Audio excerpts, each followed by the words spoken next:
A tinta já havia secado no pergaminho. Nora sabia disso da mesma forma que sabia de tudo que era doloroso. Não por lhe terem contado, mas pelo silêncio que o precedia. O tipo de silêncio que se assentava sobre um cômodo como a neve, sobre um túmulo, suave e final, e totalmente indiferente ao que jazia por baixo. Ela não fora convocada ao escritório do marido naquela manhã. Na verdade, não era convocada há 11 dias.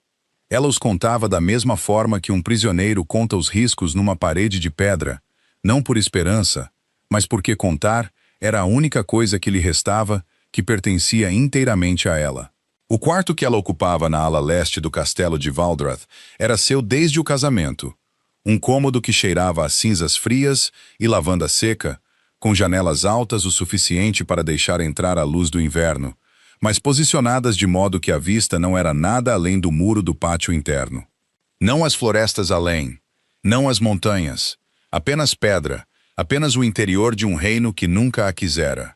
Nora sentou-se na beirada da cama, com a coluna ereta mais por hábito do que por conforto, e as mãos postas no colo com a quietude praticada de uma mulher que aprendeu muito jovem que qualquer angústia visível seria usada contra ela.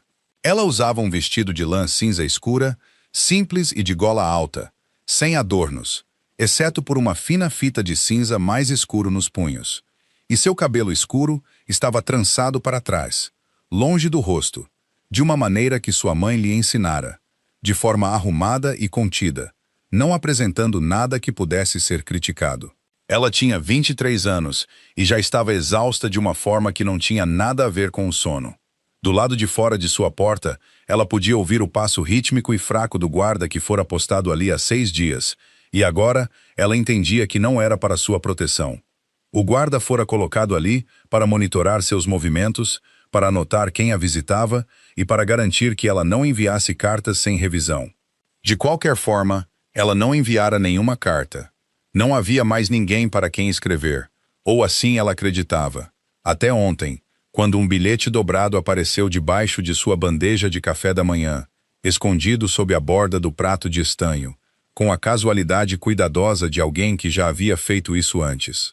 Sua mãe está na cidade, na estalagem crescente, perto da estrada do Mercado Leste. Ela veio sozinha. Ela está perguntando por você. Nora leu o bilhete 3 vezes, depois o pressionou contra a chama da vela de cabeceira e o observou enegrecer e se enrolar até não restar nada além de um cacho de cinza que ela espalhou na lareira fria. Sua mãe aqui, depois de 2 anos de silêncio, depois que o contrato de casamento foi assinado e Nora foi entregue a Valdrath como um pacote diplomático, sua mãe não veio, não escreveu, e respondeu às cartas de Nora com respostas breves e formais que nunca perguntavam como ela estava. E agora, aparentemente, ela estava aqui. O pensamento sobre isso fez algo complicado se mover no peito de Nora. Não exatamente esperança, mas algo mais próximo da dor particular de querer algo de alguém que já havia mostrado repetidamente que não podia dar. Mas ela iria. Ela decidiu no momento em que leu o bilhete que, quaisquer que fossem as razões de sua mãe, o que quer que fosse aquilo, ela precisava ouvir uma voz que reconhecesse, mesmo que imperfeita, mesmo uma que a tivesse decepcionado. A dificuldade era o guarda. Nora se levantou da cama e foi até a janela. Lá embaixo, no pátio, 2 membros da guarda pessoal do rei cruzavam as lajes com seus uniformes cinza e prata, sua respiração formando uma névoa fraca no ar da manhã. Ela os observou até que desapareceram sob um arco, e então ergueu o olhar para o céu. Era o cinza pálido e desbotado do meio do inverno, o tipo de céu que não dava nada, nem calor, nem drama, apenas uma extensão uniforme de ausência. O céu de seu marido, seu castelo, seu reino, seu guarda em sua porta. Ela era a rainha de Valdrath apenas no nome. Ela sabia disso desde o início, ou pelo menos suspeitava.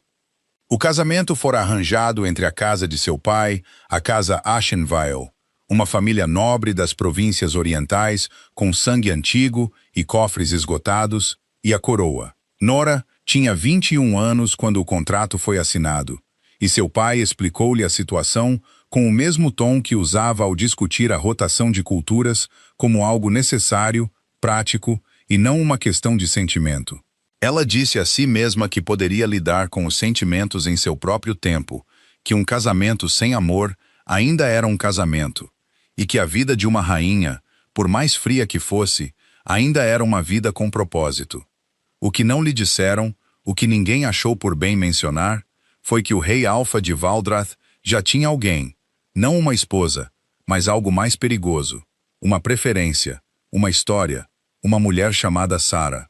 Ela aparecia em eventos da corte no braço de um lorde dos territórios do norte, sorria para Valen através das mesas de banquete com a facilidade de quem um dia teve permissão para estar perto dele, e recebia em troca uma qualidade de atenção que Nora nunca recebera e que silenciosamente deixara de esperar. Nora não confrontou isso, pois não havia nada a confrontar. Era simplesmente a forma de sua vida, presente no nome, ausente de todas as outras maneiras, tolerada em funções oficiais, invisível nas privadas. E agora, o pergaminho, a tinta que secara. Ela soube disso por Lady Meryn, uma das poucas mulheres na corte que falava com ela sem uma camada de cálculo cuidadoso por baixo de cada palavra. Meryn viera ao seu quarto 3 noites atrás, com o rosto tenso com algo entre pena e urgência, e lhe dissera em voz baixa que o rei havia convocado seu conselho. O assunto discutido eram os motivos para uma dissolução formal do vínculo real, e que a palavra incompatibilidade fora usada, o que, na linguagem da lei de Valdrath, significava que a união não produzira herdeiro após 2 anos, e o rei tinha o direito de dissolvê-la sem que nenhuma culpa pública fosse atribuída. Nenhuma culpa atribuída, como se Nora tivesse sido simplesmente uma colheita fracassada, lamentável, insignificante, facilmente remediada. Ela agradeceu a Meryn e esperou até que a mulher saísse antes de se sentar no chão de seu quarto, com as costas contra a parede de pedra fria, e pressionou a mão sobre a boca para que nenhum som escapasse. Ela ficou ali por muito tempo, mas não chorou, pois chorar parecia muito próximo da rendição, e a rendição era a única coisa que ela prometera a si mesma que, em seus momentos mais sombrios, nunca daria a ninguém a satisfação de testemunhar. Os papéis da dissolução provavelmente já estavam redigidos, e o guarda em sua porta já estava a postos. Era apenas uma questão de o rei decidir o momento certo, quando chamá-la, quando apresentar o documento, quando removê-la de Valdrath de forma silenciosa, eficiente e sem espetáculo. E no meio de tudo isso, sua mãe estava na estalagem crescente, perguntando por ela. Nora se afastou da janela e começou a se mover. Ela passara 11 dias observando os padrões do guarda. Ele era trocado a cada 4 horas, e o substituto sempre chegava alguns minutos mais cedo. Na sobreposição, durante a breve conversa entre o guarda que saía e o que chegava, a atenção em sua porta diminuía. Ela havia cronometrado isso 2 vezes, e testado saindo para o corredor e voltando antes que alguém notasse. Na terceira vez, ela pretendia continuar andando. Ela se vestiu para a ocasião com cuidado, com um manto escuro sobre seu vestido cinza, o capuz fundo o suficiente para sombrear seu rosto, e os pés em botas de couro macio que não faziam barulho na pedra. Ela trançou o cabelo com mais força, prendeu-o bem rente, removeu a única joia que usava, um fino anel de prata gravado com o brasão de Ashenvale, não as coroas, e o guardou na pequena bolsa que usava sob o manto. Ela não levou muita coisa, pois não estava fugindo, e voltaria antes do anoitecer. Ela simplesmente precisava ouvir a voz de sua mãe e entender por que ela viera agora, de todos os momentos, justo quando tudo já estava acabando. A troca de guarda aconteceu logo depois que o sino da capela marcou a 2ª hora de trabalho da manhã. Nora ouviu a troca de vozes baixas do lado de fora de sua porta, o arrastar de botas na pedra, e se moveu. O corredor estava escuro, iluminado por tochas de parede muito espaçadas, cuja luz formava círculos alaranjados no chão entre trechos de sombra. Ela andou rapidamente, mas sem a urgência tropeçante do medo, de forma decidida, do jeito que aprendera a se mover por este castelo desde a primeira semana, como se pertencesse ali, como se sua presença não exigisse explicação.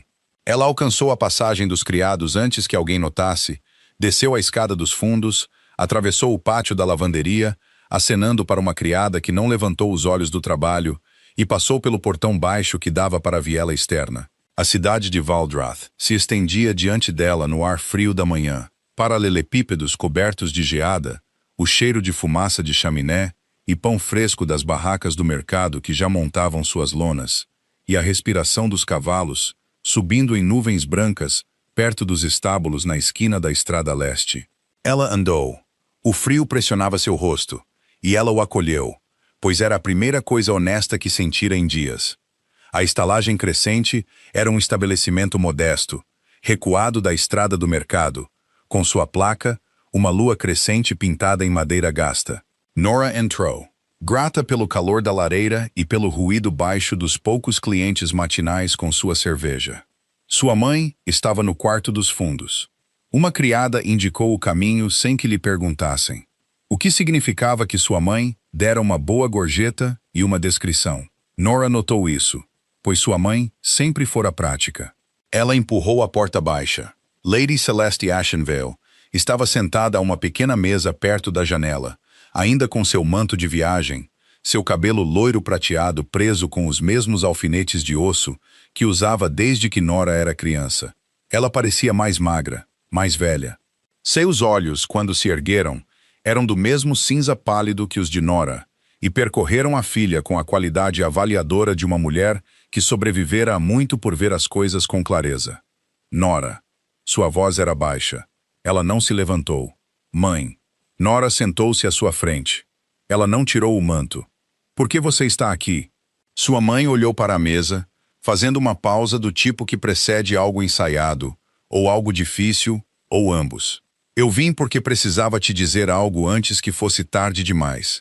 Ela ergueu os olhos. Antes que o rei faça sua jogada. Nora não disse nada, apenas esperou. As mãos de sua mãe, pousadas na mesa, se apertaram ligeiramente. Nora, a dissolução. Nunca foi apenas para dissolver o casamento. O fogo na lareira estalou. Em algum lugar além da parede, uma carroça passou sobre os paralelepípedos. Eu não entendo, disse Nora, embora algo frio já estivesse se movendo dentro dela. O maxilar de sua mãe estava cerrado e seus olhos não vacilaram. Seu pai fez um acordo secundário. Quando o contrato de casamento foi assinado, ela expirou. Se a união fosse dissolvida em 3 anos, se você fosse devolvida a Ashenvale, sem produzir um herdeiro, a coroa reteria as terras orientais. Todas elas, as florestas, os direitos de mineração, os territórios fluviais, tudo. Uma pausa. E você retornaria para a casa de seu pai, não como uma filha, mas como uma tutelada da coroa, sem posição, sem propriedade, sem o direito de celebrar qualquer contrato futuro de forma independente. O frio alcançou as mãos de Nora. Isso estava no contrato? Sua voz saiu muito firme, e ela se orgulhou disso, distantemente. Estava no acordo suplementar, aquele que não lhe mostraram. Nora olhou para o rosto de sua mãe, olhou de verdade, como não fazia desde que era menina, e entendeu com a clareza particular que vem depois que um longo torpor finalmente se quebra, que este não era o primeiro segredo que sua mãe guardara.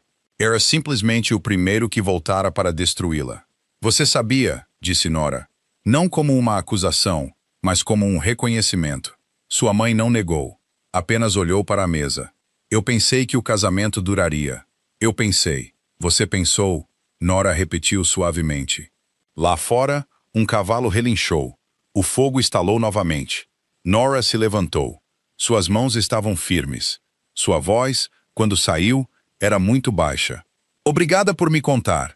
Ela se virou em direção à porta. Ela não sabia, ao sair para o ar frio da manhã, que fora seguida desde o castelo. Ela não sabia que o guarda notara sua ausência 20 minutos depois que ela partiu, nem que a mensagem já fora enviada para a Torre Leste. Ela não sabia que o rei Alfa de Valdrath chegara à estalagem crescente 4 minutos depois dela, e que ele estivera parado no corredor ao lado daquela porta baixa, muito quieto, durante toda a conversa. Ela só conhecia o frio, os paralelepípedos, a geada em sua respiração e a sensação, profunda e irreversível, de que o chão sob seus pés acabara de ceder completamente. Ela conseguiu andar por 3 ruas antes que sua perna parasse de cooperar. Não por fraqueza, ou não apenas por fraqueza. Foi o tipo de parada que acontece quando a mente finalmente apresenta ao corpo todo o peso do que acabou de aprender. E o corpo, honesto de maneiras que a mente se recusa a ser, simplesmente se recusa a carregá-lo mais um passo, sem reconhecimento. Nora parou na beira de uma viela estreita entre a oficina de um tanoeiro e o armazém de um comerciante de lã, com as costas contra a parede de pedra fria, sua respiração saindo em incrementos cuidadosos e medidos. O cheiro de serragem e madeira crua vinha da porta aberta do tanoeiro. Em algum lugar acima, um par de pombos se moveu em uma saliência. A cidade se movia ao seu redor sem notá-la. Carroças, vozes, o clangor distante de um ferreiro já em sua forja, e ela era grata por isso. A invisibilidade sempre fora seu abrigo mais confiável. Sheila pressionou a palma da mão contra a pedra atrás de si e se forçou a pensar. O acordo suplementar não mostrado a ela, assinado por seu pai, que a olhara na manhã de seu casamento, com a expressão de um homem concluindo uma transação, e dissera: "Você se sairá bem lá." O que ela confundira com fé, e agora entendia ser uma instrução. Saia-se bem, atue. Não falhe, porque se você falhar, eu perco as terras orientais e você perde todo o resto. Ela fora uma cláusula colateral em seu próprio contrato de casamento. A fúria que se moveu através dela não era barulhenta. Não era do tipo que queima forte e rápido e se desfaz em cinzas. Era do tipo mais lento. Do tipo que se instala nos ossos e endurece ali, tornando-se algo arquitetônico em vez de emocional. Algo sobre o qual ela poderia construir. Ela se endireitou, afastando-se da parede, alisou o manto, ergueu o queixo. Ela precisava retornar ao castelo antes que sua ausência se tornasse um incidente oficial. Precisava de tempo para pensar, para planejar, para entender quais eram suas opções antes que o rei a convocasse e apresentasse os papéis da dissolução com a neutralidade cuidadosa de um homem que já havia decidido. Ela precisava. Lady Nora. A voz veio de trás dela, e não era uma voz que ela reconhecesse. Baixa, uniforme, carregando a qualidade particular de alguém acostumado a ser ouvido sem levantá-la. Ela se virou. O homem parado na entrada da viela era alto, mais alto do que ela esperava, embora não soubesse dizer por que esperava algo, já que nunca estivera tão perto dele em 2 anos compartilhando um castelo. Ele não usava coroa, raramente o fazia fora de ocasiões formais, um manto de montaria escuro, cinza carvão sobre roupas bem feitas, mas sem ostentação.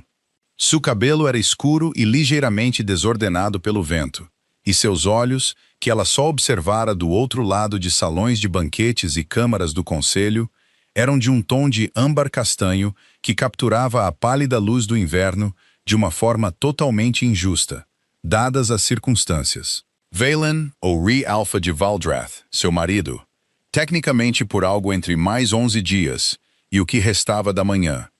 Ele a olhava com uma expressão que ela não conseguiu categorizar imediatamente.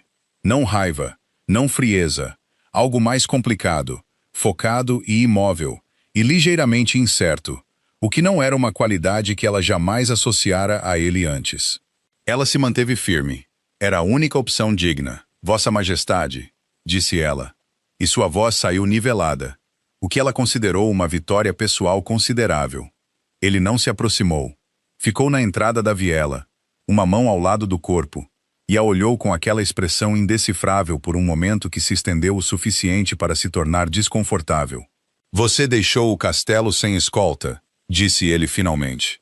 Eu não sabia que precisava de uma pausa. Sou uma prisioneira, então? Eu preferiria saber claramente. Algo mudou em sua expressão. Não exatamente um sorriso irônico. Não. Então eu fui dar um passeio na cidade, onde não me foi permitido ir em 11 dias. Ela manteve a voz perfeitamente agradável. Peço desculpas pela interrupção na rotação da guarda. Ele a olhou firmemente. Os pombos acima se reorganizaram.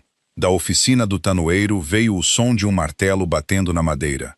Eu ouvi, disse ele, na estalagem. Ela suspeitara. Suspeitara desde o momento em que entrou naquela viela fria e descobriu seus pensamentos chegando na ordem errada. Seus instintos montando uma imagem que ela ainda não havia conscientemente montado. Ela fora seguida do castelo. Ele a seguira, ou lhe disseram que ela fora para a estalagem e viera ele mesmo, o que significava algo que ela não estava pronta para examinar. Então você ouviu tudo, disse ela. Sim. Bom, ela ajustou o manto. Então podemos dispensar qualquer atuação da minha parte. Você conhece a situação. Eu conheço a situação. Podemos prosseguir para o que quer que venha a seguir com consideravelmente menos cerimônia. Ela se moveu para passar por ele em direção à estrada principal. Nora. Seu nome na boca dele sem título foi tão inesperado que ela parou. Não porque a comandasse. Ela disse a si mesma firmemente que não a comandava, mas porque era a primeira vez em 2 anos que ele o usava sem o prefixo formal, sem a distância da posição social entre as sílabas. E o som disso fez algo pequeno e involuntário à sua compostura. Ela se virou. Ele ainda estava parado no mesmo lugar, ainda com aquela expressão que ela não conseguia nomear. O acordo suplementar, disse ele. Eu não sabia sobre ele.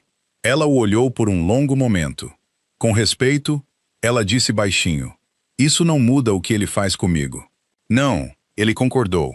Não muda. Outro silêncio, do tipo que tinha peso e direção, como a água encontrando o ponto mais baixo. Volte para o castelo, disse ele. Não como uma ordem. Estou pedindo. Uma pausa, como se a palavra pedindo exigisse algum ajuste interno. Há coisas que precisam ser ditas que não deveriam ser ditas em uma viela atrás de um comerciante de lã. Ela queria recusar. Estava ciente com grande clareza de querer recusar, da parte dela que passara 2 anos engolindo recusas e agora lhe apresentava um inventário inteiro delas, acumuladas e não catalogadas, procurando um lugar para ir. Mas ela também estava com frio e cansada, e o chão já havia cedido esta manhã, e ficar em uma viela coberta de geada, recusando-se a se mover, não o reconstruiria. Muito bem, disse ela. Ele não ofereceu o braço. Ela não esperava que o fizesse. Eles caminharam de volta pela cidade com uma distância cuidadosa entre eles. E ela estava ciente dele da mesma forma que se está ciente de um fogo em um cômodo. Não olhando diretamente para ele, mas sabendo precisamente onde ele está o tempo todo. Os portões do castelo se abriram antes que eles os alcançassem. Lá dentro, o guarda que estivera postado do lado de fora de sua porta estava notavelmente ausente de seu posto. Ela guardou essa informação. Veilen a levou, não para seu quarto na ala leste e não para a sala do trono, mas para um cômodo menor em que ela nunca entrara. Um escritório no 2º andar da torre central do castelo, com as paredes forradas de prateleiras de mapas e registros encadernados. Sua única janela dava para o jardim interno, onde nada crescia no inverno, além das formas escuras de roseiras dormentes contra a pedra branca. Um fogo já havia sido aceso na lareira. Uma bandeja de pão e cidra quente estava na mesa baixa. Ou ele havia enviado alguém na frente, ou este cômodo era sempre mantido pronto. Ela se sentou na cadeira mais próxima do fogo, não porque ele indicou, mas porque ela a escolheu. Ela estava intensamente focada nas coisas que ainda estava escolhendo. Ele permaneceu de pé. Foi até a janela, olhou para o jardim morto por um momento, depois se virou para ela. Ele havia tirado seu manto de montaria. Por baixo, usava uma túnica escura e um gibão de couro simples. Sem coroa, sem insígnias. E ele parecia, sob esta luz, não como a figura fria que ela construíra em sua mente ao longo de 2 anos de observação cuidadosa de grandes salas, mas como alguém que estava resolvendo algo, alguém que estava genuinamente incerto e não gostava disso e estava tentando se comportar bem, apesar do desconforto. Ela não se comoveu com isso. Recusou-se a se comover com isso. A dissolução, disse ele. Ele a olhava diretamente agora com a mesma qualidade firme que ela vira na viela. Eu ia te chamar esta semana para discutir isso. Eu sei. Eu quero te dizer por quê, não para justificar, mas porque acho que você merece saber a razão real, em vez de qualquer versão que tenha chegado a você através do castelo. Ela sustentou o olhar dele. Estou ouvindo. Ele ficou quieto por um momento, não hesitando. Ela sentiu, mas escolhendo as palavras com o cuidado de quem aprendeu que a imprecisão custa mais do que o silêncio. Disseram-me, disse ele lentamente, 3 meses após nosso casamento, que você havia escrito ao intendente de seu pai, expressando sua esperança de que a união fosse dissolvida, que você achava Valdrath, me achava intolerável, que desejava retornar a Ashenvale. Ele fez uma pausa. Disseram-me isso por alguém em quem eu confiava. Nora sentiu algo frio se mover através dela, que não tinha nada a ver com o inverno. Eu nunca escrevi essa carta, disse ela. Sua voz era muito baixa e muito certa. Eu sei disso agora. Seu maxilar se contraiu brevemente. Eu deveria ter perguntado a você diretamente na época. Outra pausa. Eu tinha razões para acreditar. Não ofereço isso como desculpa. Mas quero que você entenda que a distância que você experimentou não foi. Ele parou. Começou de novo. Eu não era indiferente a você. Eu estava com raiva, incorretamente, de você por algo que você não fez. O fogo estalou. Lá fora, o vento movia-se através das roseiras nuas no jardim. Quem te disse? Ela perguntou. Uma batida. Lord Cavell. O nome pousou na sala com um peso particular. Ele supervisiona a correspondência entre o castelo e as províncias orientais. Ele tem acesso aos registros de selos. Uma pausa. Ele tem gerenciado esse acesso por algum tempo. Lord Cavell. Ela conhecia o nome. Um homem magro e vigilante que se sentava na extremidade da mesa do conselho e sempre parecia estar contando algo. Ela nunca confiara nele sem saber por quê. Ela arquivou essa informação na parte de sua mente que estava rapidamente montando uma imagem muito diferente dos últimos 2 anos daquela em que ela vivia. Se Lord Cavell forjou uma carta, disse ela cuidadosamente, então a questão é, por quê? E a resposta se conecta, eu acho, ao acordo suplementar em meu contrato de casamento. Se o casamento se dissolver, se eu for devolvida a Ashenvale como uma tutelada da coroa, quem administra os territórios orientais? Ela o observou. Ele já estava lá. Ela podia ver na quietude que o tomou. A coroa, disse ele. E quem aconselha a coroa sobre assuntos territoriais orientais? Uma longa pausa. Cavell detém a carta administrativa oriental, disse ele. E sua voz mudara ligeiramente, achatada. Do jeito que uma voz fica quando um homem muito controlado encontra algo que genuinamente o irrita. Nora assentiu. Então, a carta foi forjada para criar a distância. A distância foi destinada a impedir que o casamento produzisse um herdeiro.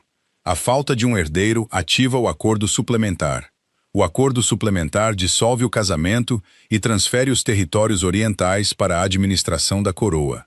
Ela fez uma pausa.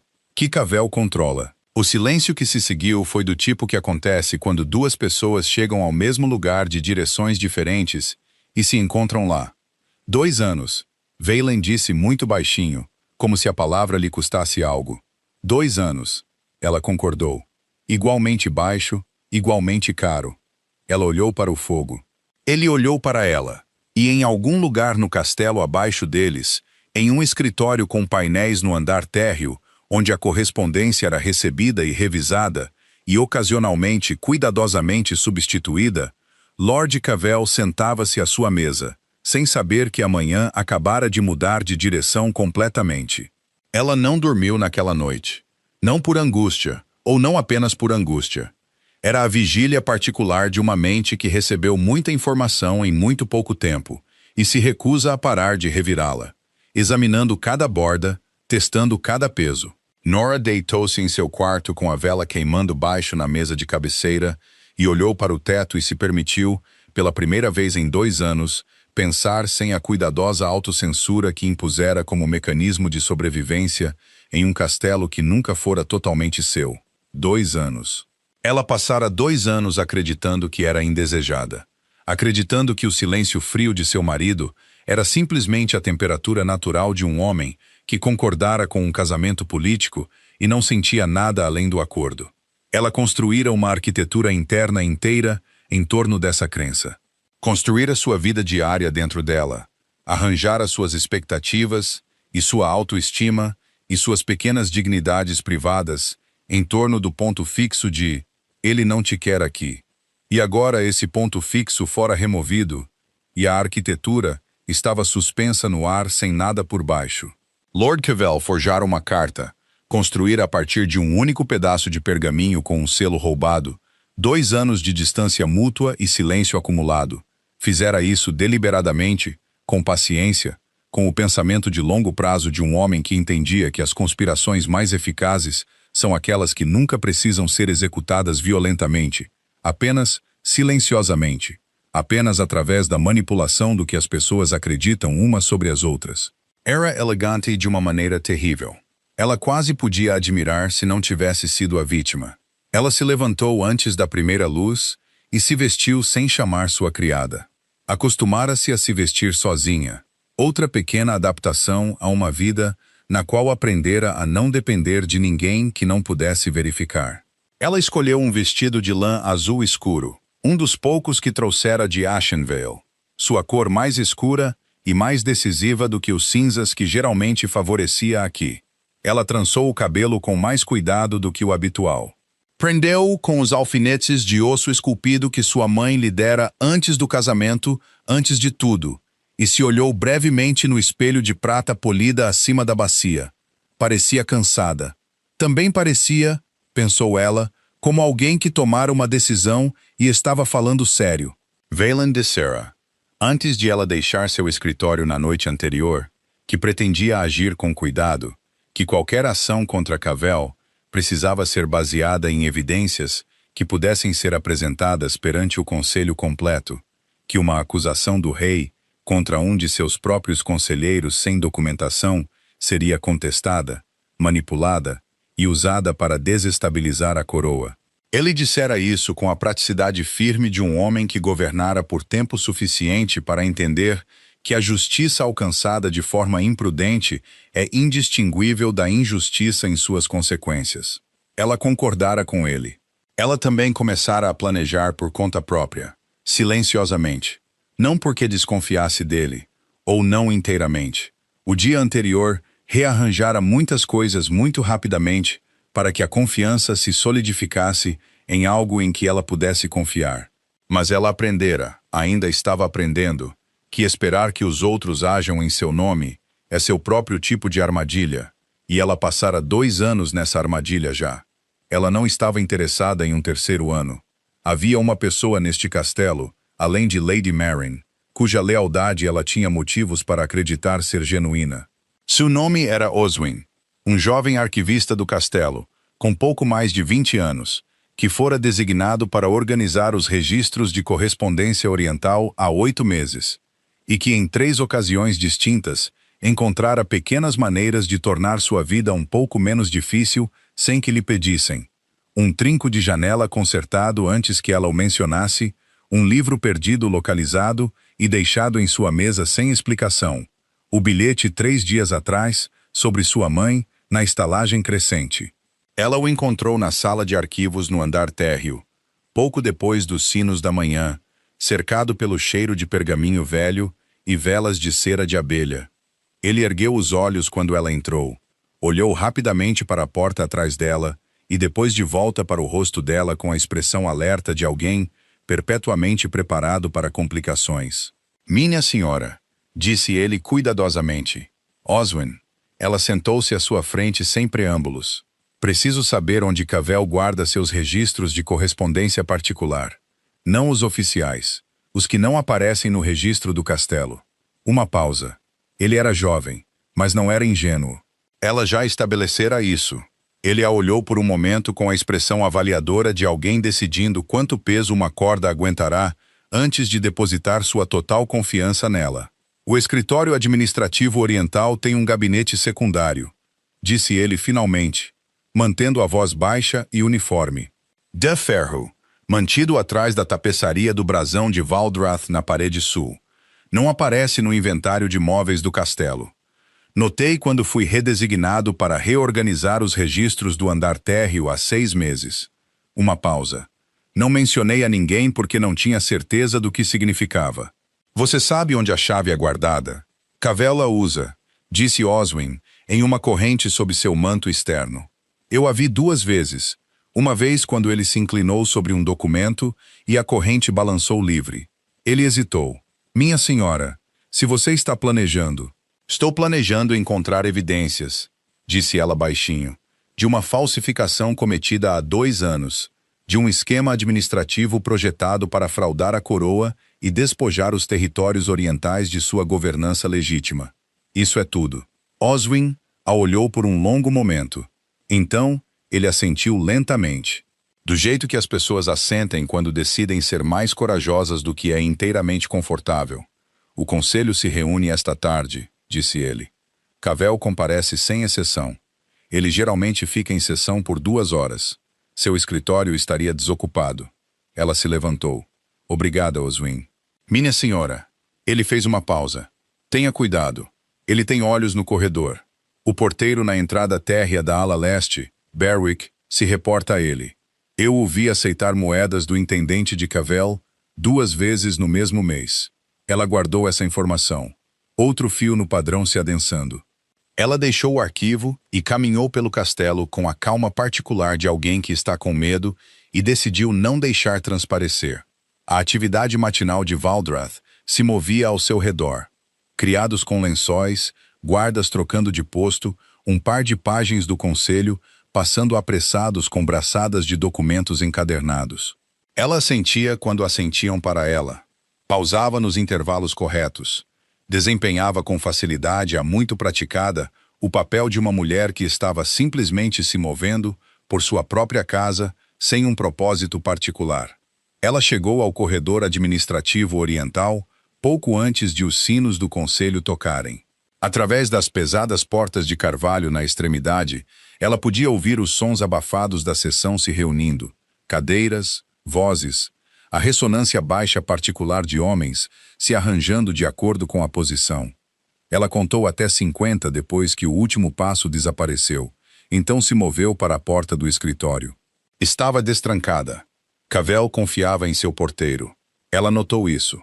Lá dentro, o escritório cheirava a tinta velha e algo ligeiramente doce.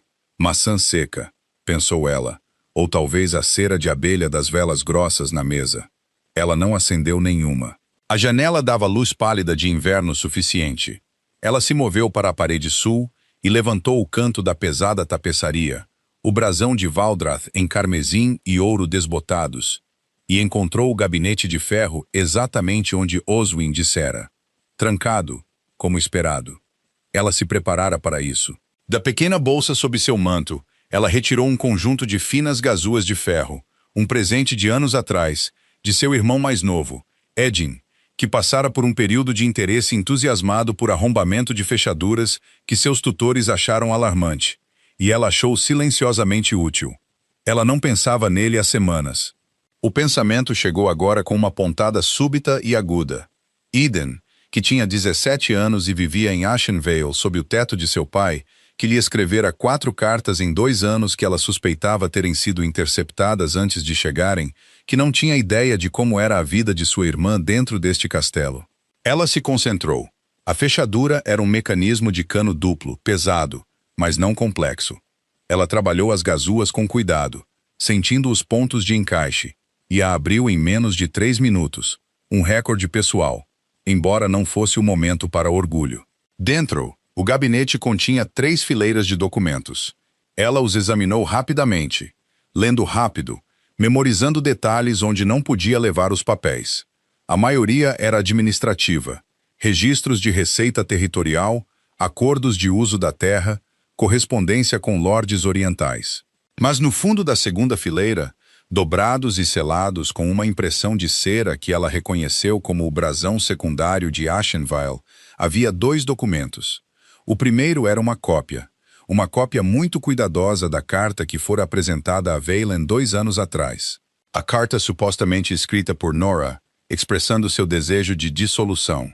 A caligrafia era próxima da dela, mas não exata.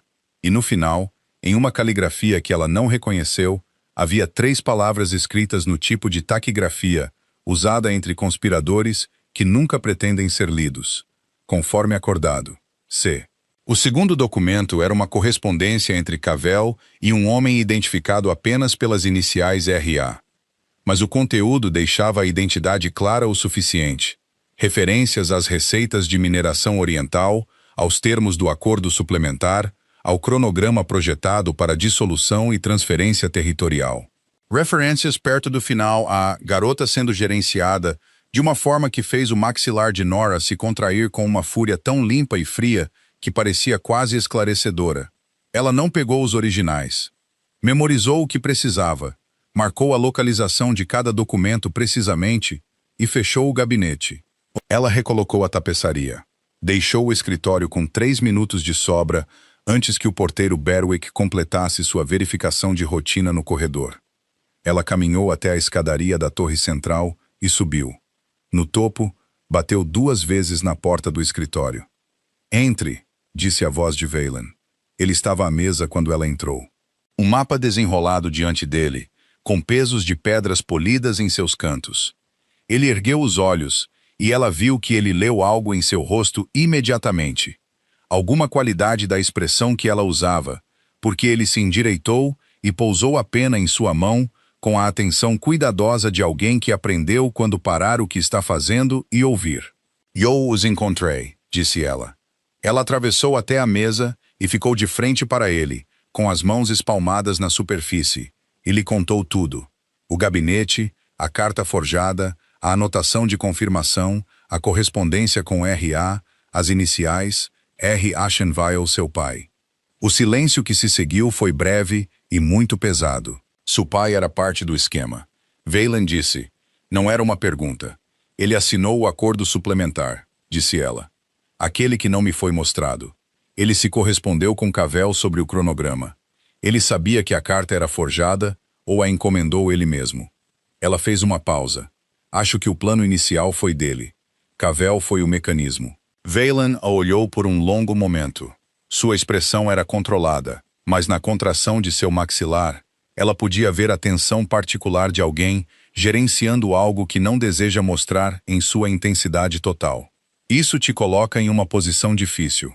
Ele disse cuidadosamente. Seu pai. Meu pai me fez uma cláusula em um contrato. Ela disse. Ele me gerenciou como um território. Qualquer que seja a posição em que isso me coloque, não é mais difícil do que aquela em que já venho sobrevivendo. Ela sustentou o olhar dele. Quero levar isso perante o conselho completo, com documentação, com Oswin como testemunha da existência do gabinete. Quero que seja feito corretamente, publicamente, e sem a possibilidade de ser enterrado depois. Ele ficou quieto. Ele a olhava com aquela expressão novamente, a que ela vira pela primeira vez na viela atrás do comerciante de lã, a que ela ainda não conseguia categorizar completamente, mas estava começando a entender seus componentes. Era a expressão de um homem que fora apresentado inesperadamente a alguém que era consideravelmente mais do que lhe fora permitido acreditar. Tudo bem, disse ele. 2 palavras. Baixo. Absoluto. Ela expirou lentamente. A fúria em seus ossos não diminuíra. Ela suspeitava que não diminuiria por algum tempo, mas encontrara sua estrutura agora, sua direção. Sabia para onde estava indo. Do lado de fora da janela do escritório, a luz do inverno estava mudando. As roseiras mortas no jardim projetavam longas sombras sobre a pedra branca. Em algum lugar abaixo, a sessão do conselho ainda estava em andamento. A voz de Cavell, presumivelmente, entre as outras, confiante na fechadura de seu gabinete de ferro, e na lealdade de seu porteiro, e na longa paciência de um esquema que, até esta manhã, vinha funcionando perfeitamente. Ela olhou para o mapa na mesa. Os territórios orientais estavam marcados com tinta verde. Florestas, rios, estradas de mineração, os nomes das aldeias que ela crescera ouvindo, as terras de seu pai, a herança de seu irmão, se sobrasse algo para herdar depois disso. Edin, pensou ela. Ela encontraria uma maneira de alcançá-lo. Encontraria uma maneira de tirá-lo disso antes que tudo desmoronasse. Mas primeiro o conselho. Primeiro a prova. Primeiro o momento em que Lord Cavell ergueria os olhos de seu esquema cuidadoso e paciente e encontraria o chão desaparecido sob seus pés.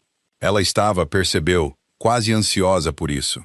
A câmara do conselho do castelo de Valdrath cheirava a velas de sebo e pedra antiga, e a estagnação particular de um cômodo onde homens importantes diziam coisas importantes por gerações sem ventilação suficiente. Nora nunca se sentara à mesa do conselho. Em 2 anos como rainha, ela participara de 3 sessões formais. de pé ao lado do trono, na posição cerimonial que significava presente, mas não participante. Ela memorizara cada rosto ao redor daquela mesa durante aquelas 3 sessões, catalogara suas alianças e seus hábitos, e as hierarquias sutis que existiam sob as posições oficiais, fizera isso do jeito que fazia tudo neste castelo, silenciosamente, minuciosamente, e sem que ninguém notasse que ela estava prestando atenção. Hoje, ela não estava de pé. Hoje, ela se sentou do lado direito da mesa, um assento afastado da posição de Valen na cabeceira, na cadeira tradicionalmente reservada ao principal conselheiro da coroa. Ela não pedira por isso. Valen colocara a cadeira ali ele mesmo antes do início da sessão, sem explicação ou cerimônia. A mensagem era arquitetônica. Ela a entendeu e foi grata por sua precisão. Os membros do conselho entraram e a encontraram já sentada. Ela observou seus rostos, a leve recalibração por trás de seus olhos, os olhares trocados, o cuidadoso rearranjo de expressões em brancura diplomática. Lord Cavell fora o terceiro a entrar. Ele a vira, desviara o olhar e tomara seu assento na extremidade com a facilidade tranquila de um homem que se acreditava intocável. Ela notara o momento. Notara tudo. Havia 11 homens à mesa. Ela conhecia 8 deles por reputação e 3 por interação direta.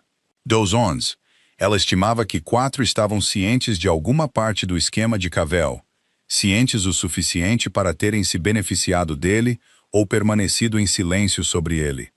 Ela discutira isso com Valen na noite anterior. Ele concordara com sua avaliação em 3 dos 4. O quarto, Lord Penn dos Territórios das Águas do Norte, ele acreditava ser simplesmente um homem que não fazia perguntas que não queria que fossem respondidas, o que era seu próprio tipo de cumplicidade, mas um problema diferente para um dia diferente. Valen abriu a sessão sem preâmbulos. Ele não anunciou o que estava por vir. Passou por 2 assuntos de rotina, uma disputa de fronteira nas terras agrícolas ocidentais, um relatório sobre os estoques de grãos de inverno, com a mesma deliberação medida que trazia para tudo. E Nora observou Cavell do outro lado da mesa relaxar gradualmente a cada minuto que passava de aparente normalidade. Esta fora sua sugestão. Deixe-o se acomodar, ela dissera na noite anterior, de pé na janela do escritório enquanto Valen revisava os documentos que ela reconstruíra de memória em detalhes escritos cuidadosos. Homens inquietos fazem barulho. Homens confortáveis cometem erros. Valen a olhara, quando ela disse isso com uma expressão que ela estava começando a reconhecer, como a que ele usava quando ela o surpreendia.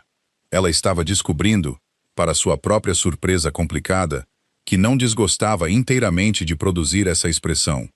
No terceiro assunto da sessão, Valen pousou o documento que estava segurando e disse, exatamente no mesmo tom que usara para estoques de grãos e disputas de fronteira. Gostaria de abordar uma questão de conduta administrativa, especificamente o gerenciamento da correspondência territorial oriental nos últimos 26 meses. A sala não mudou visivelmente, mas Nora sentiu. A leve mudança molecular de 11 homens ajustando sua atenção, sem querer parecer que o faziam. As mãos de Cavell, pousadas na mesa diante dele, não se moveram. Durante uma revisão dos registros de correspondência selada, continuou Valen, foi identificada a evidência de um documento com o brasão secundário de Ashenvale, que não aparece no registro oficial de cartas recebidas pela coroa. Ele fez uma pausa. Uma carta datada de 2 anos e 3 meses atrás, supostamente escrita pela rainha, expressando o desejo de dissolução do vínculo real. Agora a sala mudou, não dramaticamente. Eram homens treinados para gerenciar seus rostos, mas a qualidade do silêncio mudou. A rainha, disse Valen com uma ênfase precisa no título que funcionou como uma pequena correção pública de todas as suposições que haviam sido feitas sobre seu status neste castelo, revisou este documento. Ela não o escreveu. Ela nunca o escreveu. A caligrafia foi examinada pelo chefe do scriptorium do castelo, que confirmou que, embora a caligrafia seja uma imitação da rainha, ela não corresponde à sua correspondência documentada em 16 formações de letras específicas. O mestre arquivista Oswin apresentará as conclusões do scriptorium. Oswin, sentado contra a parede atrás de Nora, levantou-se e se adiantou. Ele estava pálido e visivelmente ciente do peso da sala, mas sua voz estava firme enquanto ele colocava a avaliação escrita do scriptorium na mesa e lia suas conclusões em voz alta. Nora manteve os olhos em Cavell. O homem estava imóvel, impressionantemente imóvel. Ela concedeu. A imobilidade de alguém que se preparara para muitas contingências e estava atualmente percorrendo seu inventário interno para identificar qual se aplicava. Seu rosto não mostrava nada. Suas mãos mostravam tudo. A leve tensão nos nós dos dedos, o ajuste quase imperceptível de seu polegar contra a borda de seu manto. Alcançando, ela percebeu a chave em seu peito. Ele se conteve, não porque ele a pegou olhando.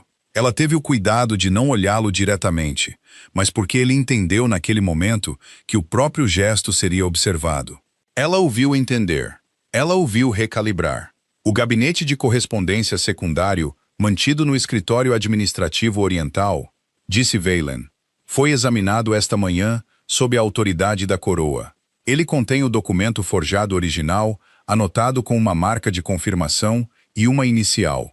Também contém uma série de comunicações privadas entre o escritório administrativo oriental e uma parte em Ashenvale, sobre o cronograma de dissolução projetado e a subsequente transferência da gestão territorial oriental.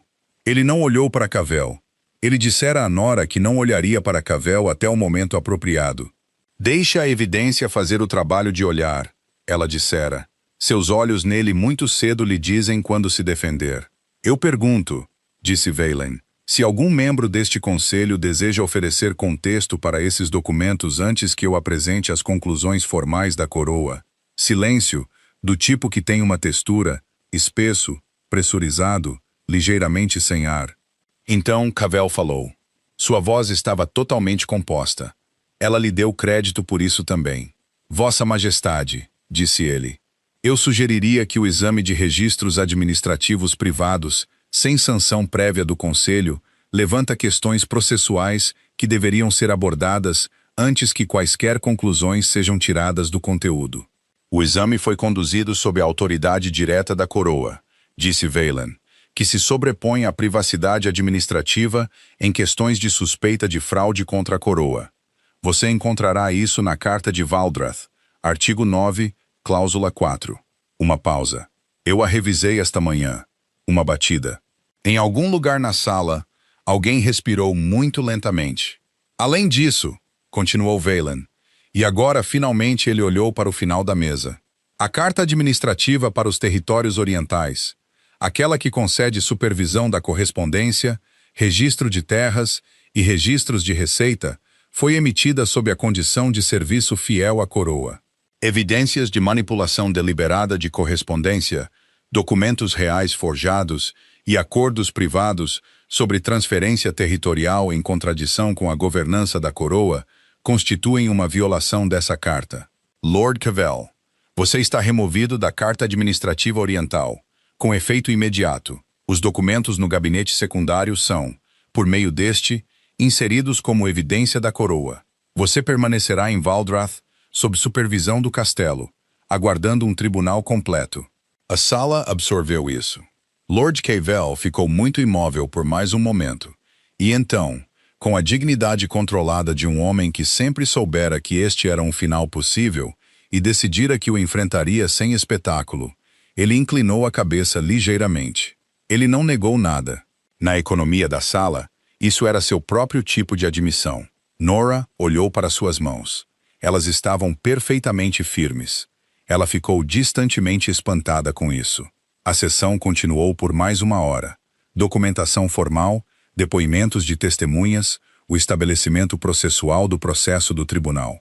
Durante tudo isso, Nora sentou-se à mesa e disse muito pouco, porque já dissera o que precisava ser dito, e agora estava percorrendo a estrutura de governança como água encontrando rachaduras, fazendo o trabalho lento e necessário de desmantelar o que fora construído tão cuidadosamente contra ela. Quando a sessão terminou, 3 membros do conselho a procuraram antes de deixar a Câmara. Não para se desculpar, essa não era a linguagem de homens como estes, mas para se dirigir a ela com uma franqueza e formalidade que não haviam oferecido antes. Era o equivalente da corte a reconhecer que uma porta se abrira e eles decidiram ficar do lado correto dela. Ela recebeu a formalidade deles com compostura graciosa e arquivou seus nomes na parte de sua mente que mantinha a contagem. Era final de tarde quando a câmara se esvaziou. Valen permaneceu na cabeceira da mesa, revisando documentos com seu chefe da guarda. Nora foi até a janela e ficou olhando para o pátio, onde a luz do inverno já começava a diminuir em direção ao crepúsculo. Ela estava pensando em Edin. A correspondência no gabinete de Cavell incluía uma referência, breve, quase incidental, ao herdeiro secundário de Ashenvale, e a formulação a incomodara desde que a lera. Herdeiro secundário, não simplesmente o filho. A palavra secundário implicava um reposicionamento.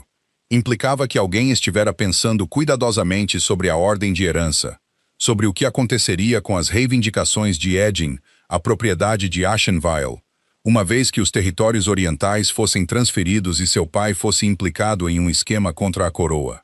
Ela precisava alcançá-lo. Precisava saber que ele estava seguro. Você está preocupada com seu irmão. Ela se virou. Valen dispensara sua guarda e estava atravessando a câmara em sua direção. Ele desenvolvera, ela notou, o hábito de identificar o que ela estava pensando a partir do que seu rosto estava fazendo. Um hábito que ela achava simultaneamente reconfortante e ligeiramente alarmante, dado que passara 2 anos acreditando ser totalmente ilegível. A referência ao herdeiro secundário, ela disse, foi uma formulação estranha. Implica que alguém estava pensando em sua posição na sucessão de Ashenvale. Eu também notei. Ele parou a alguns metros dela, perto o suficiente para conversar, longe o suficiente para lhe deixar o espaço de que ela ainda precisava. Ele fora cuidadoso com isso, consistente, silenciosamente cuidadoso, de uma forma que ela estava ciente sem ter reconhecido diretamente. E eu já enviei um cavaleiro para Ashenvale, um homem de confiança, não um mensageiro do castelo.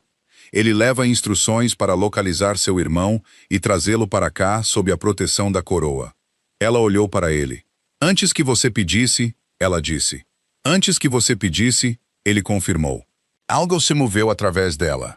Não a raiva estrutural que a vinha sustentando, mas algo mais suave e menos certo, algo para o qual ela não tinha uma linguagem confortável.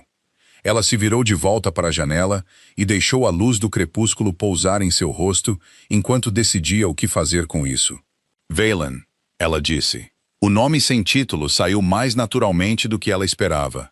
O que acontece agora com meu pai? Uma pausa. Ele veio ficar ao lado dela na janela, não a apertando, simplesmente presente da maneira que estivera presente desde a viela atrás do comerciante de lã. Firme por perto, não exigindo nada dela. O tribunal determinará a culpabilidade, disse ele. Se as evidências se mantiverem como parecem, e se manterão, as terras de Ashenvale reverterão para a supervisão da coroa.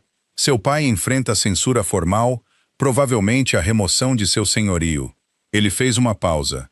Mas o nome Ashenvale e a herança de seu irmão podem ser protegidos se for argumentado que o esquema foi apenas de seu pai, e que o herdeiro não tinha conhecimento dele. Edin não sabia. Ela disse. Ele tem 17 anos. Ele passou esses anos me escrevendo cartas que suspeito nunca chegaram. Então nós o protegeremos, disse Valen. Como se isso fosse simples. Como se a proteção fosse algo que ele dispensava sem cálculo, sem exigir nada em troca. Ela se virou para olhá-lo. Na luz do crepúsculo, seu rosto perdera um pouco da cautela guardada que ela associara a ele. A distância que ela lera por 2 anos como indiferença e agora entendia como outra coisa, algo para o qual ela estava apenas começando a ter o vocabulário. Por que você mesmo veio à estalagem? Ela perguntou. Ontem de manhã, você poderia ter enviado um guarda. Ele encontrou o olhar dela sem desviar. Porque eu queria saber a verdade, disse ele. E não confiava que a verdade sobreviveria sendo retransmitida. Uma batida. E porque eu passara 2 anos sendo informado sobre quem você era por alguém que estava mentindo, e eu queria ver por mim mesmo. E o que você viu? Ele ficou quieto por um momento. Lá fora, as primeiras tochas da noite estavam sendo acesas no pátio abaixo. Sua luz se movia no crepúsculo como pequenos fogos teimosos se recusando a ceder à escuridão. Alguém, disse ele, que merecia consideravelmente melhor do que o que lhe foi dado. As palavras eram simples, não elegantes, não adornadas. Elas acertaram em cheio, exatamente por causa disso.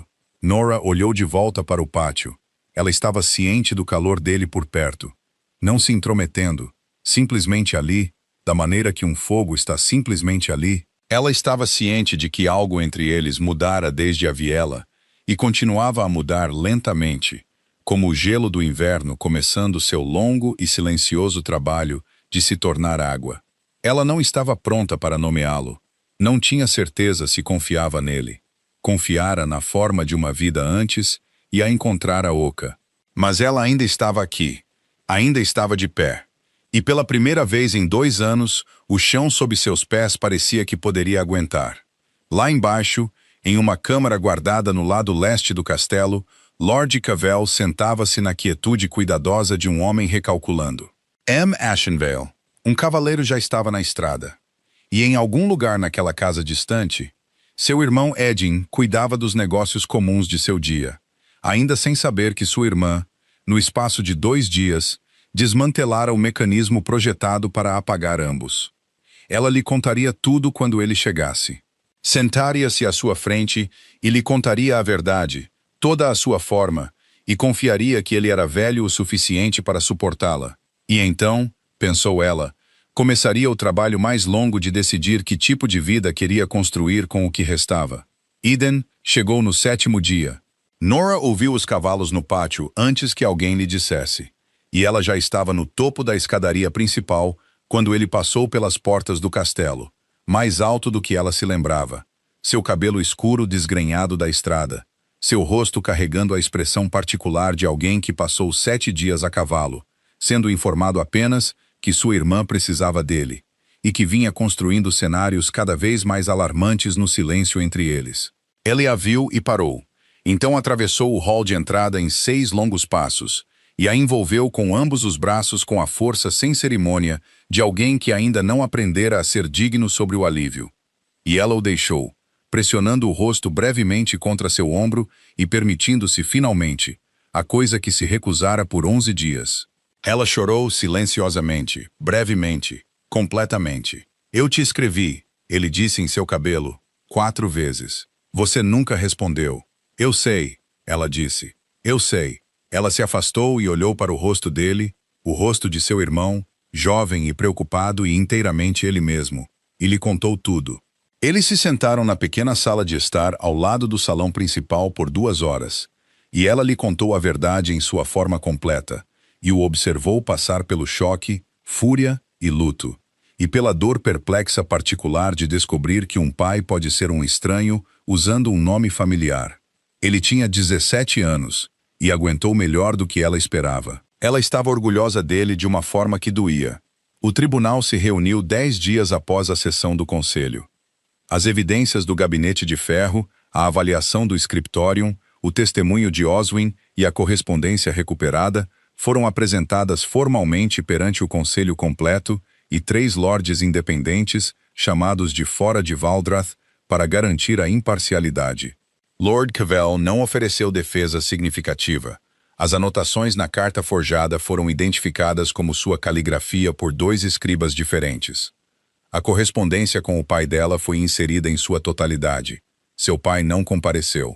Ele enviou uma declaração por escrito, através de seu advogado, um documento formal e sem vida, que aceitava a responsabilidade na linguagem cuidadosa de um homem, cujo advogado lhe dissera que a cooperação era sua opção mais útil restante. Nora o leu uma vez, pousou-o e não o leu novamente. Não havia nada nele que se assemelhasse a um pedido de desculpas. Ela não esperava um. Fizera as pazes silenciosamente com a dor particular de ter um pai que sempre a vira como um recurso em vez de uma pessoa e que morreria, provavelmente, ainda acreditando que simplesmente tomara uma decisão prática que não dera certo.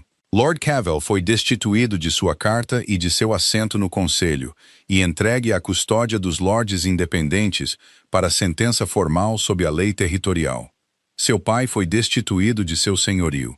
A propriedade de Ashenvale passou para a administração da coroa, com Edin nomeado como herdeiro protegido até sua maioridade, 2 anos depois, por lei. Nesse ínterim, a propriedade seria gerenciada por um intendente nomeado pela coroa, escolhido por Edin, o que Valen arranjara silenciosamente antes da conclusão do tribunal. Ela também não lhe pedira para fazer isso. Estava começando a entender que era simplesmente assim que ele operava. Na noite após o encerramento do tribunal, eles caminharam no jardim interno do castelo. As roseiras ainda estavam nuas, mas ela suspeitava do jardineiro-chefe, que começara a observá-la com a boa vontade hesitante de alguém decidindo investir em uma nova direção, limpara os detritos mortos pela geada dos caminhos e colocara cascalho fresco. Estava frio. Ela não se importava mais com o frio como antes. Frio, ela decidira, era simplesmente o tempo. Não era um julgamento. Valen caminhava ao lado dela, sem pressa, sua respiração formando névoa no ar da noite. Oswin pediu para ser redesignado para o Arquivo Oriental permanentemente. Disse ele. Eu aprovei. Ele mereceu, ela disse. Sim. Uma pausa. Lady Merrin também perguntou, através de canais um tanto menos oficiais, se você pretende permanecer em Valdrath. Nora olhou para as roseiras nuas. Em 2 meses, elas começariam a brotar. Ela nunca as vira em flor. Descobriu que queria ver. O que você disse a ela? Ela perguntou. Eu disse a ela que não era minha decisão. Ela parou de andar. Ele parou ao lado dela. Ela se virou para olhá-lo, para este homem que passara 2 anos à distância errada dela por todas as razões erradas, que viera a uma estalagem na manhã fria, em vez de enviar um guarda, que colocara uma cadeira à mesa do conselho e enviara um cavaleiro antes que ela pedisse e arranjara a proteção de seu irmão, sem exigir crédito por isso. Este homem, que fora enganado tão completamente quanto ela, e que, quando a verdade chegou, fizera algo com ela imediatamente. Ele a observava com a atenção firme e honesta que ela passara a reconhecer como simplesmente a maneira como ele a olhava, não fingindo paciência, não a gerenciando, apenas presente. E eu gostaria de ver as rosas, ela disse. Na primavera, algo mudou em seu rosto. Não dramático, não elaborado, apenas um assentamento silencioso e completo, como uma casa encontrando sua fundação. Então fique, disse ele simplesmente, sem condições. Ela assentiu uma vez. Ele ofereceu a mão, aberta, sem pressa, não exigindo nada. Ela olhou para ela por um momento. Então colocou sua mão na dele e eles ficaram no jardim frio enquanto a última luz se desvanecia do céu de inverno. E foi o suficiente. Foi, pensou ela, exatamente o suficiente. Nos meses que se seguiram, os territórios orientais foram restaurados à governança adequada. Eden atingiu a maioridade e reivindicou a propriedade de Ashenvale com Nora ao seu lado na cerimônia formal, usando a coroa de Valdrath pela primeira vez publicamente e segurando o braço de seu irmão com a firmeza de quem aprendeu que a sobrevivência não é o fim da história, apenas seu começo necessário. Lord Cavell morreu sob custódia 2 anos depois, um homem velho que ficara sem esquemas. Seu pai se aposentou em uma pequena propriedade nas províncias do sul e não se ouviu mais falar dele. Oswin se tornou o mais jovem arquivista-chefe da história registrada de Valdrath, um fato que ele aceitou com a característica competência silenciosa. E Nora, que chegara a este castelo como uma cláusula em um contrato, que passara 2 anos acreditando ser indesejada em sua própria vida, tornou-se, com o tempo, o que nunca lhe fora permitido imaginar que poderia ser. Não uma transação, não uma tutelada, não um recurso. Uma rainha escolhida, permanecendo por sua própria vontade, amada por sua própria escolha, com rosas florescendo toda a primavera no jardim onde ela dissera sim pela primeira vez a um futuro que realmente lhe pertencia.